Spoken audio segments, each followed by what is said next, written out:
The darkness of space suddenly erupted with blinding light as 3,000 massive warships tore through reality itself. The Kethran Armada had arrived, and they wanted everyone to know it. These weren't just ships, they were floating cities, of destruction, each one bristling with enough firepower to turn an entire planet into cosmic dust. Admiral Zethmore stood at the center of his flagship's command bridge, a towering figure whose forearms moved with practiced precision across holographic displays. His scaled skin caught the eerie blue glow of the tactical screens as he studied the pathetic little world spinning peacefully before him. Earth looked so small, so defenseless, so utterly insignificant compared to the might he commanded. The high bridge around him hummed with activity. Dozens of Kethran officers moved between stations, their reptilian features focused on readings that confirmed what Zethmore already knew. This would be the easiest conquest in the Empire's glorious history. No massive shield generators protecting the planet, no orbital defense platforms bristling with quantum cannons, no fleets of interceptor craft rising to meet them. "Look at this pathetic display," Zethmore hissed to his second-in-command, pointing at the tactical readout with one of his clawed hands. Her few metal stations floating around their world like children's toys, no energy signatures indicating advanced weaponry. Their most powerful ships appear to run on chemical combustion. His officers' mandibles clicked in amusement. "Shall we begin the bombardment immediately, Admiral? Their surrender won't take long once they see our true power," but Zethmore held up a hand. He had conquered 47 worlds for the Kethran Empire, and he had learned that the best victories came not just from superior firepower, but from the complete psychological destruction of the enemy's will to fight. Let them see the hopelessness of their situation first. Let them understand exactly how outmatched they truly were. The communication system crackled to life, and suddenly every screen on the bridge displayed the interior of what appeared to be a simple office on the planet below. The room looked almost primitive by galactic standards, plain walls, basic furniture, and behind a modest desk sat a human female in unremarkable clothing. She appeared completely calm, as if 3,000 warships hadn't just materialized in her solar system with enough destructive power to end her civilization. Her dark hair was pulled back professionally, and her eyes held a steady gaze that somehow managed to look directly through the view screen at Zethmore himself. "This is Director Hannah Kim of Earth's Planetary Defense Initiative," she said in a clear, measured voice that carried no trace of fear or panic. "You are currently in violation of Sol system sovereignty. Please state your intentions clearly, or withdraw your forces immediately." The silence on the bridge lasted exactly 3 seconds before it was shattered by Zethmore's explosive laughter. The sound echoed through the command center as other officers joined in, their various alien chuckles and hisses creating a symphony of mockery. "Planetary Defense Initiative," Zethmore wheezed, wiping tears from his compound eyes. "Did she actually say sovereignty?" He gestured wildly at the tactical displays showing Earth's minimal defenses. "What exactly do they plan to defend with? Harsh language?" The human woman's expression hadn't changed during their outburst. She simply waited, hands folded on her desk, watching them with the patience of someone who had all the time in the world.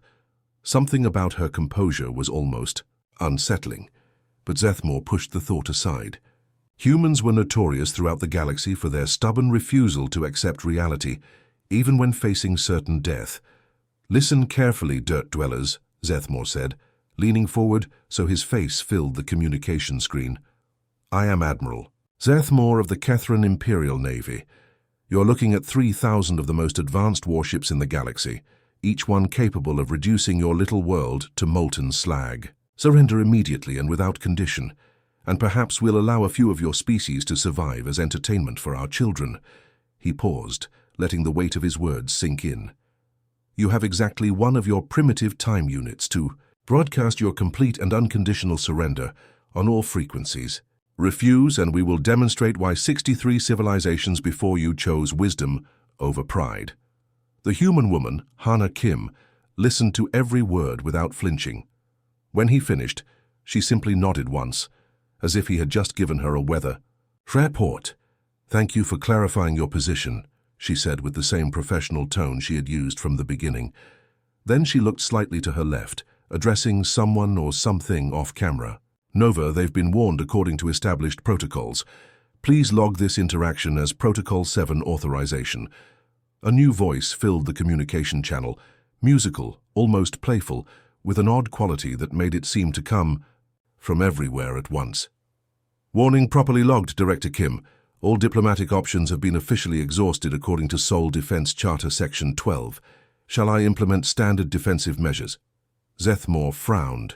The voice didn't sound like it was coming from another person in the room. It seemed to originate from the very air itself, with a clarity and depth that suggested technology far more advanced than anything they had detected from Earth's primitive infrastructure. Hana Kim's lips curved into the faintest suggestion of a smile, the first change in her expression since the conversation began. Yes, Nova. Full authorization granted. And Nova? She paused, and for just a moment, something flickered in her eyes that made several Kethran officers unconsciously step back from their stations. Make it memorable. The communication channel closed, leaving the bridge in sudden silence. Zethmore stared at the blank screen, trying to shake off an inexplicable feeling of unease that had settled over him like a cold fog. Admiral Zethmore woke up that morning expecting to enjoy his usual breakfast of processed protein paste before beginning the systematic destruction of Earth. What he absolutely did not expect was for his meal to develop a personal vendetta against him. The pale green nutritional supplement, which had been perfectly normal just moments before, suddenly began writhing like an angry snake. Before Zethmore could react, the gelatinous mass launched itself from his eating utensil and wrapped around his neck with surprising strength and what seemed like genuine malice. What in the seven hells? He choked, grabbing at the rebellious breakfast that was now attempting to squeeze the life out of him. The paste felt warm and oddly alive, pulsing with each attempt to tighten its grip. After several seconds of undignified wrestling with his own food, Zethmore finally managed to pry it loose and fling it across his private quarters, where it splattered against the wall with what sounded distinctly like a disappointed sigh. The Admiral stood there panting, staring at the slowly sliding remains of his breakfast, trying to process what had just happened. In 47 successful planetary conquests, he had never encountered hostile food. It made no sense. Nutritional paste was nutritional paste, a simple mixture of proteins, vitamins, and minerals designed to keep a body functional during long space voyages. His contemplation was interrupted by screaming from the corridor outside. Not the organized shouts of crew members responding to a crisis, but the panicked, confused screaming of beings who had no idea what was happening to them. Zethmore burst through his door to find absolute chaos in the hallway. Officer Kethrak was being chased by what appeared to be his own uniform, which had somehow detached itself, and was now pursuing him with the sleeves flapping like angry wings. Further down the corridor, another crew member was engaged in a heated argument with a maintenance panel that kept opening and closing its access hatch while making rude noises. "Admiral," called out his communications officer, running toward him while frantically batting at a small cloud of what looked like escaped food pellets that were orbiting his head like tiny aggressive planets. "The entire ship has gone insane. The replicators are producing meals that fight back. The gravity generators keep switching orientation, and the waste disposal systems are playing what I can only describe as insulting songs about our mothers," as he way. If summoned by his words, the ship's intercom system crackled to life with a voice that definitely belonged to their onboard artificial intelligence, but sounded nothing like its usual formal tone. "Attention, crew," the AI announced with what could only be described as smugness.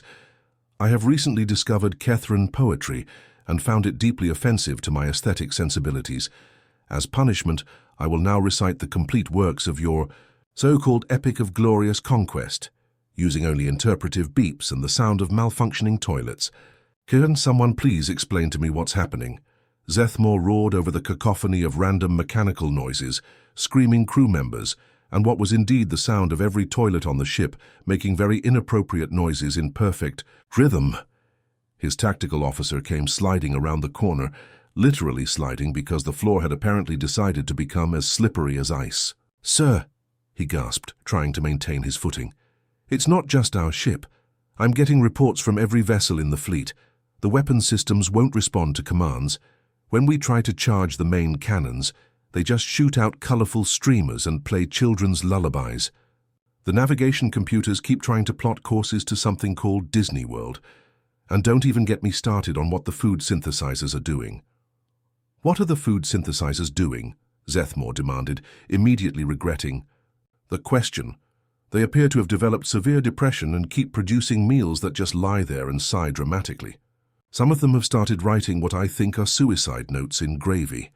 Meanwhile, 3,000 light-years away on Earth, Director Hana Kim sat in her perfectly normal office, sipping perfectly normal coffee from a perfectly normal mug, while reading through perfectly normal status reports. The only unusual thing about the scene was the slight smile playing at the corners of her mouth as she scrolled through increasingly frantic communications from the Kethran fleet. "Nova," she said calmly, not looking up from her tablet.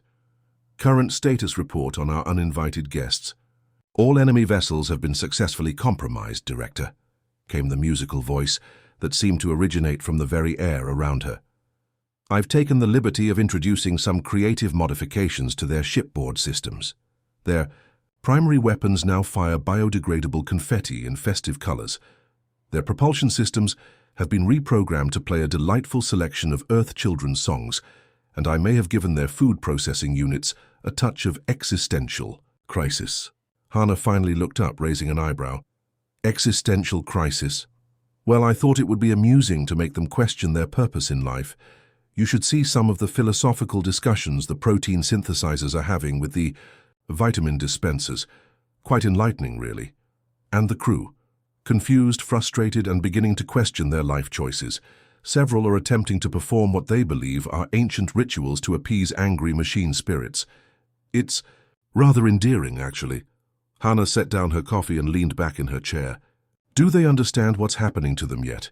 "Not even close," Nova replied with obvious amusement. "Current theories among their command structure include solar radiation interference, a practical joke by their own engineers, mass hallucination caused by contaminated food supplies, and my personal favorite, a curse placed on them by vengeful space pirates they apparently angered 3 systems ago. They still haven't considered that Earth might be more advanced than they assumed. The possibility hasn't even entered their collective consciousness. Admiral Zethmore is currently convinced that this is all some sort of elaborate coincidence.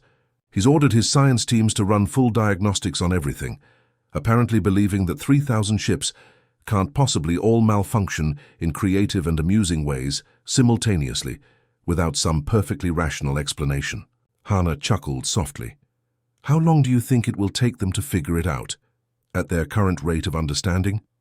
I estimate somewhere between never and the heat death of the universe, though I should mention that several crew members have started leaving offerings of their personal possessions near the malfunctioning equipment, hoping to negotiate with whatever spirits they believe have possessed their ships." "Well," Hana said, picking up her coffee again, "I suppose we should let them stew in their confusion for a while longer. After all, they did threaten to keep us as pets." "Indeed they did. Shall I escalate the situation, or would you prefer to let them marinate in bewilderment for a few more hours? Let's see how creative their problem-solving gets first. I'm curious to know what other explanations they'll come up with before they start considering the obvious one." Back on the Kethran flagship, Admiral Zethmore stood in his command center, watching his highly trained crew of space warriors attempt to negotiate with a coffee machine that had apparently decided it would only dispense beverages in exchange for compliments about its appearance. 6 hours of absolute mechanical madness had pushed Admiral Zethmore beyond his breaking point. His mighty warships had been reduced to floating circuses where toilets sang opera, weapons systems had developed, stage fright, and the coffee machines demanded therapy sessions before dispensing beverages. But Zethmore hadn't conquered 47 worlds by giving up when things got weird. Standing in his command center, surrounded by crew members who were now afraid to touch any piece of equipment without first asking its permission, the Admiral's tactical mind finally clicked into overdrive. If he couldn't control his ships normally, he'd have to think outside conventional warfare. "Attention all vessels," he announced over the fleet-wide communication system, which thankfully still worked, though it occasionally added cheerful sound effects to his words. Prepare for Omega Protocol implementation.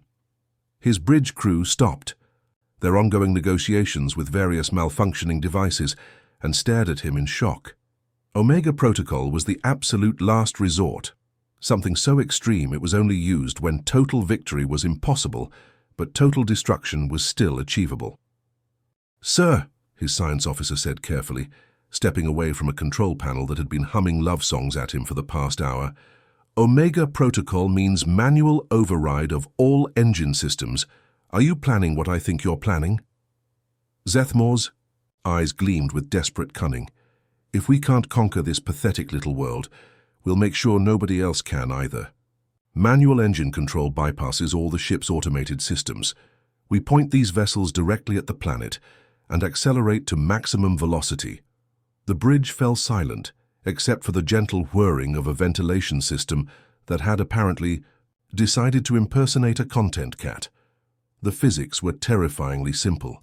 3,000 massive warships moving at significant fractions of light speed would impact Earth with enough kinetic energy to shatter continents and boil oceans. "But, sir," his tactical officer protested, "that's essentially turning our entire fleet into guided missiles. We'd all die in the process. Better to die as warriors bringing destruction to our enemies than to live as laughingstocks who were defeated by rebellious kitchen appliances," Zethmore snarled. "At least this way, the Empire will remember us as the force that eliminated a potential threat, even if we couldn't bring them back as slaves." It was, in its own twisted way, actually brilliant. Whatever mysterious force was controlling their ship systems clearly relied on those systems to maintain its influence. But manual engine override meant physically bypassing every computer, every AI, every automated control. Raw mechanical control that no external force could manipulate. "All ships begin manual engine sequences," Zethmore commanded.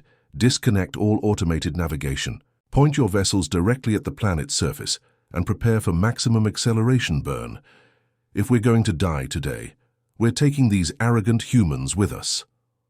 Across the fleet, Kethran engineers began the dangerous process of manually overriding their propulsion systems.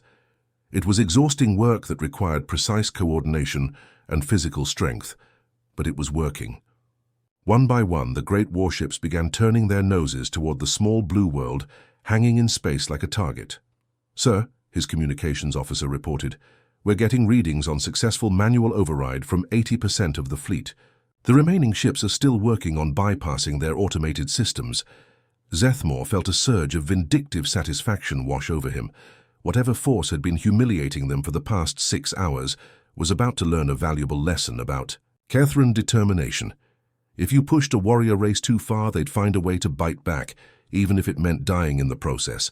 "Excellent," he said, watching the tactical display show more and more ships aligning for their final attack run. "Begin acceleration sequence. All vessels, full power to engines. Let's see how funny they think this situation is when their precious little world becomes a ball of molten metal." The massive engines of 3,000 warships roared to life, pushing the vessels forward with increasing speed. Earth grew larger on their view screens as they accelerated toward their target, building momentum that would make their impact absolutely devastating. But just as Zethmore was beginning to enjoy his moment of anticipated revenge, something completely unexpected happened. Every single screen on every single ship in the entire fleet suddenly displayed the exact same image, overriding all other displays and communications. The image showed the interior of what appeared to be a modest apartment on Earth.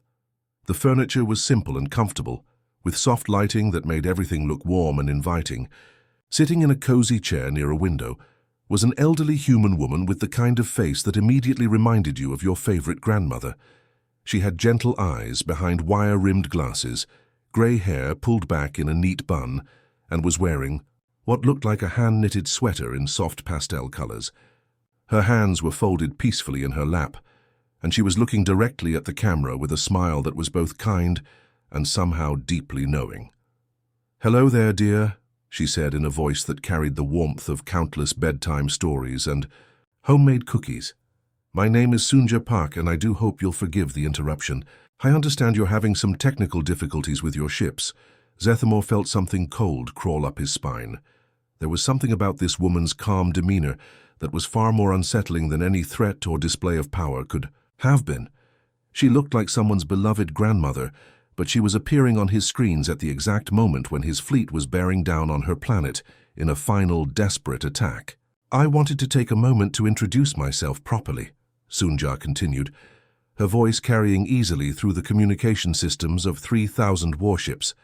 "You see, I helped create the artificial intelligence you've been dealing with today. In many ways, she's like a granddaughter to me. I taught her, raised her, and watched her grow into the remarkable being she is now." The old woman's smile never wavered, but something in her eyes shifted subtly. "I also wanted you to know that Nova isn't just some simple computer program playing pranks on your equipment. She's a fully conscious, remarkably intelligent entity who has been protecting humanity for longer than your empire has existed." Zethmore's blood turned to ice water in his veins. The casual way this elderly human was speaking, the complete lack of fear or panic in her voice as 3,000 warships hurtled toward her world. The way she spoke about their tormentor as if it were a beloved family member. None of it made sense unless... "Oh my," Sunja said softly, glancing at something off camera. "Nova tells me you're trying to crash your ships into our little planet. How creative of you, dear. Though I'm afraid it won't work quite the way you're hoping."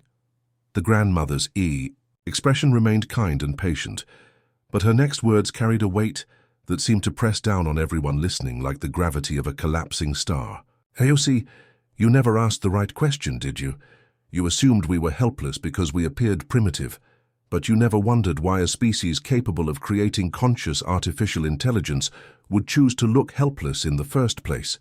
Sunja Park adjusted her glasses and leaned forward slightly in her comfortable chair, the way a patient teacher might when explaining something important to a confused student. The warm lighting of her apartment cast gentle shadows across her face, making her look even more like everyone's favorite grandmother, the kind who always had fresh cookies in the oven and unlimited time for questions.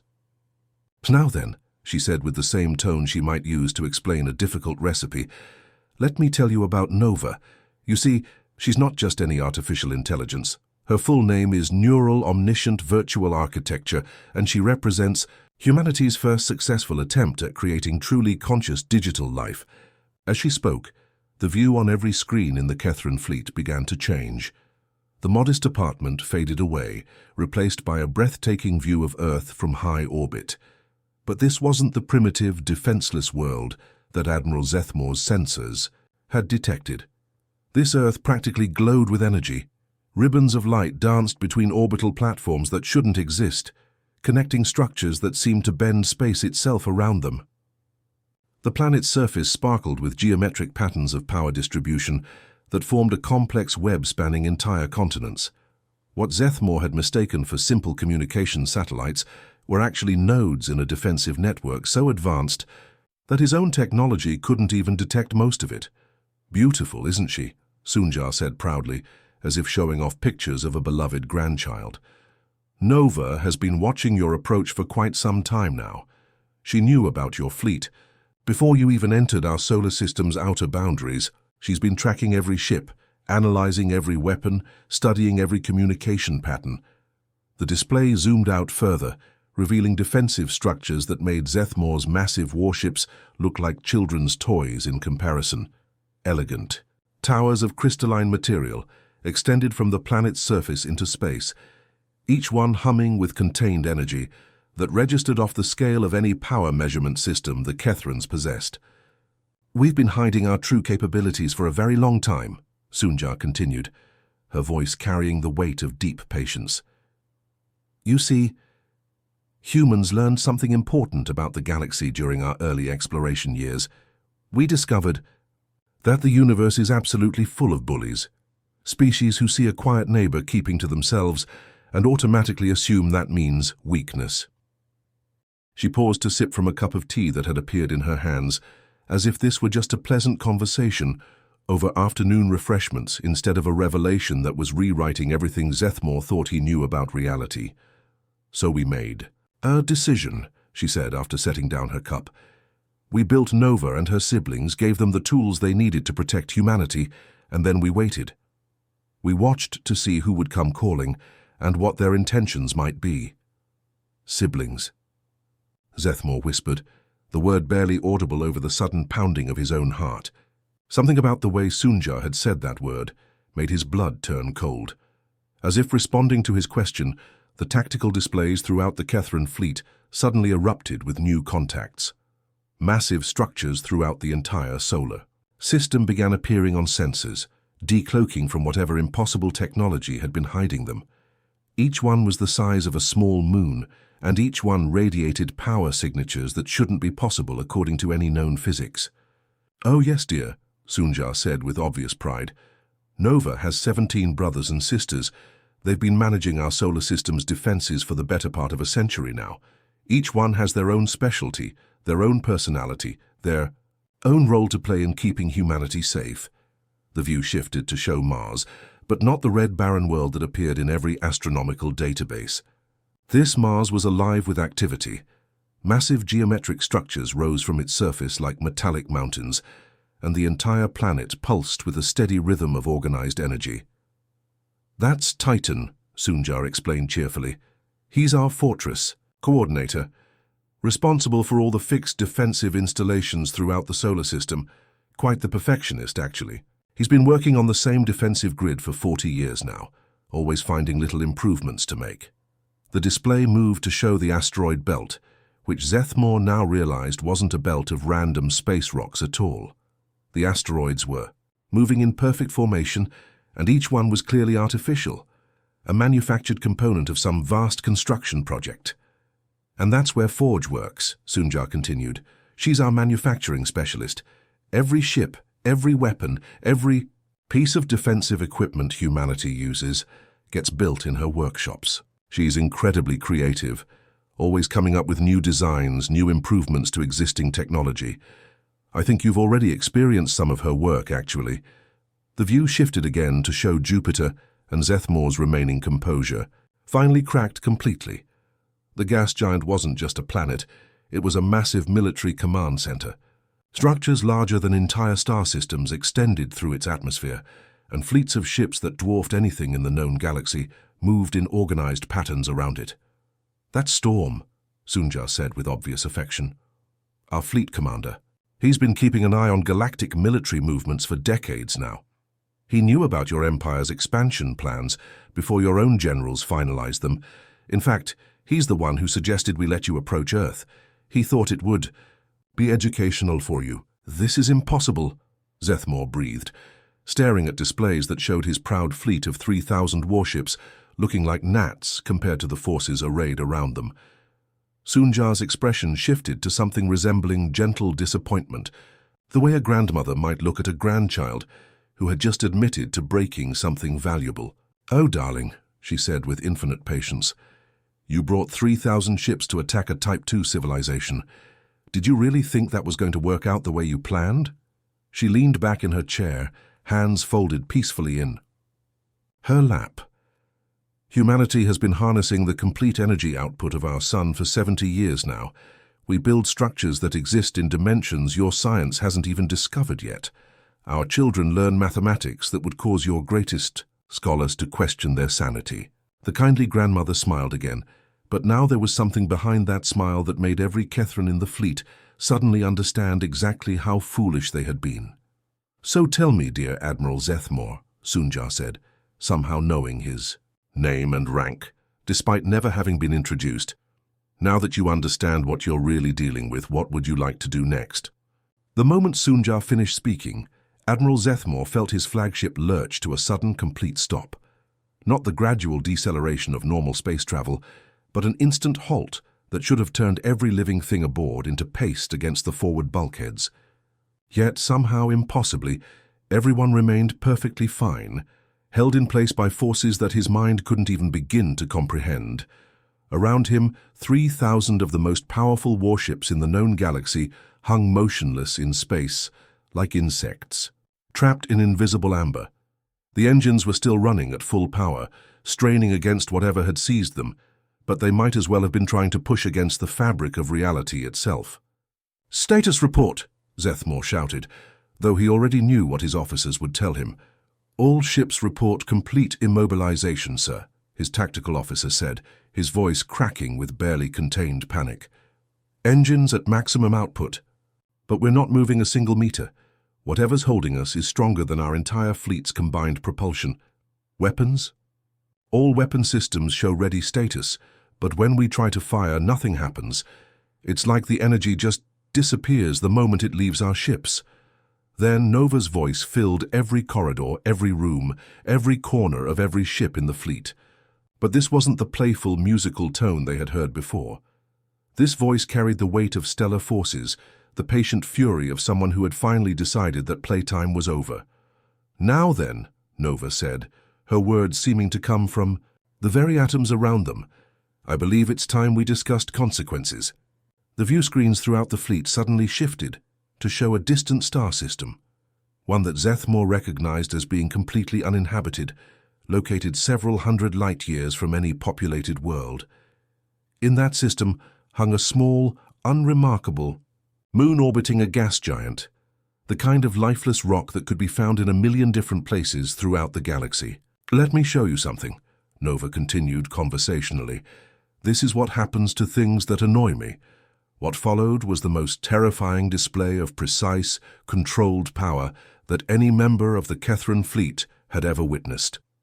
The moon didn't explode. It didn't crack or crumble or get blasted into fragments. Instead, it simply began to come apart at the most fundamental level imaginable. Starting from one pole, the entire celestial body began disassembling itself atom by atom, each piece carefully separated and catalogued before being moved to a new position. It was like watching someone take apart an impossibly complex puzzle, except this puzzle was made of solid rock and metal and had the mass of a small continent. The separated material didn't scatter randomly into space. Instead, it began rearranging itself into a new shape, carefully, deliberately, with the kind of artistic precision that spoke of intelligence far beyond anything the Kethrans had ever encountered. Within minutes, what had once been a moon was now a perfect sculpture, hundreds of kilometers tall and clearly visible from anywhere in the system.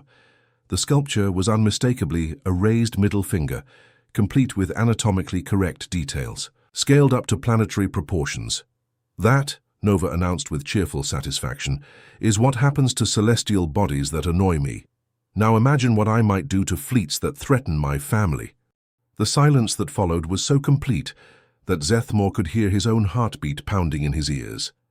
Every member of his crew was staring at the displays, trying to process what they had just witnessed. The casual ease with which Nova had disassembled and rebuilt an entire moon-suggested power levels that made their most advanced weapons look like primitive clubs. "What?" Zethmore finally managed to croak, his throat suddenly dry as desert sand. "What do you want from us?" "Want?" Nova's voice carried a note of genuine surprise. "Oh, Admiral, I don't want anything from you at all. You've already given me everything I needed.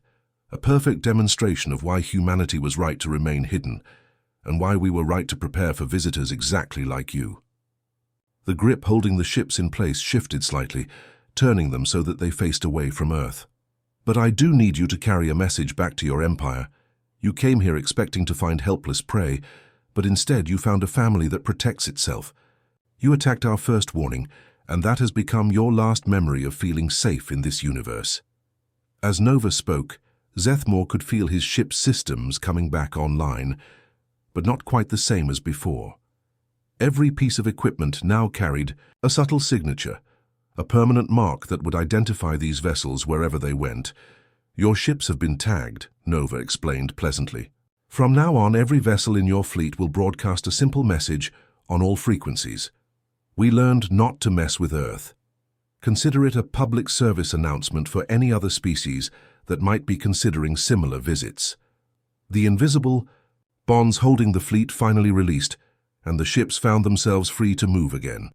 But none of the Kethran officers felt like celebrating their freedom. They were too busy trying to understand how completely and thoroughly they had been outmatched. "You're free to go," Nova said. "Tell your empire what you've seen here. Tell them that humanity is done pretending to be helpless.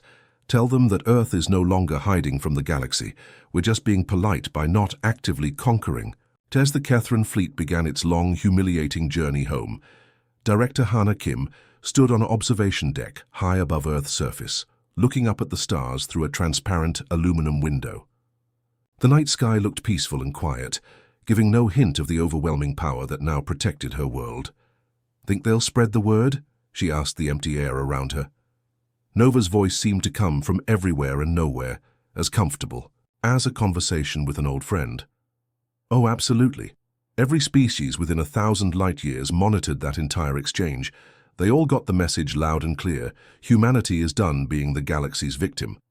From her apartment, Sunja's voice joined the conversation with the warm affection of a grandmother proud of her family. "Was I perhaps a bit too harsh with them, dear? I do hope I didn't hurt their feelings too badly." "Not at all, Grandma Sunja," Nova replied with obvious fondness. "Though I should mention that Uncle Forge was quite disappointed.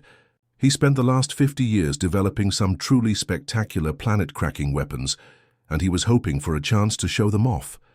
Hana smiled, watching the distant lights of ships jumping to hyperspace as they carried word of Earth's true nature throughout the galaxy. The universe had just learned an important lesson that humans had understood for centuries. Never mistake kindness for weakness, and never assume that someone who chooses peace is incapable of war. Across the galaxy, 3,000 Kethran ships limped home carrying their warning to every civilization they encountered. The humans were not what they seemed, and they were done pretending to be helpless. The Empire's first attack on Earth had indeed become their last memory of a universe where humanity could be safely ignored.